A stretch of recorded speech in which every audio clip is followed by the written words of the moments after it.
ညာမောင်အဖီရောအညာမောင်လိန်စေရောပေါ့နော်လာပြီးမှမေးကြတယ်ဆိုးကျိုးရှိလားဆိုးကျိုးမရှိကြအာမခံလာပြီးမှမေးကြတယ်ဒါကြောင့်မို့လာပြီးမှဖြေပေးမယ်နော်ဆိုးကျိုးမရှိဘူးလုံးဝဆိုးကျိုးမထိစရာလုံးဝအာမခံတယ်နော်တကယ်လို့တကူဖြစ်ခဲ့ဆိုရင်လာပြောပေးနော်ဘာကြောင့်မို့လဲဆိုတော့ तू ကကက်မီကယ်လည်းမပါဘူးပြီးတော့တမားတော့ကိုယ်လည်းစမ်းတက်ပြီးမှထုတ်လုပ်ထားဖြစ်တဲ့အတွက်လုံးဝဆိုးကျိုးမရှိဘူးဆိုတာကိုအာမခံတယ်ဒါပေမဲ့လိုက်နာမယ်စီကန်းလေးတော့ရှိတယ်ပေါ့နော် तू ကဘယ်နှကြိမ်စားမယ်ဘယ်နှကြိမ်စားပေးရမယ်ပြီးဘလူတွေရှောင်းတဲ့ချောင်းညာလေးရှိဥပမာအရက်ဘီယာတောက်သုံးပြီးမှစားရမယ်ဆိုစားလို့မရဘူးပြီးတဲ့ခါကျတော့ဒီအညာမောင်အဖီယိုနဲ့အညာမောင်လိန်စီလိန်နေတဲ့ခါမှာတခြားဆေးနဲ့ရောလိန်တာမျိုးမလုပ်ရဘူးအဲ့လိုလုပ်တဲ့ဆိုရင်တော့တကူဖြစ်လာနိုင်တယ်ပေါ့နော်ဒါပေမဲ့ဒီဆေးတဲ့တီးတန့်သုံးမယ်ဆိုရင်တော့လုံးဝကိုဆိုးကျိုးမရှိဆိုတာအာမခံပါတယ်ရှင်သူကကြတော့တုတ်အားနေတာတုတ်ကောင်းရင်အားနေတာပန်း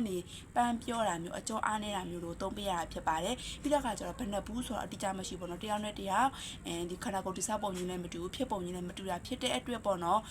သုံးပေးလို့ရတယ်ပြီးတော့ခါကျတော့လုံးဝဆိုးကျိုးမရှိဘူးဆိုတာအာမခံပါတယ်ရှင်တကယ်လို့မှားကျင်နေစဉ်စီးပြီးမှလာပြီးမှအသေးစိတ်ဆွေးနွေးနိုင်ပါတယ်နော်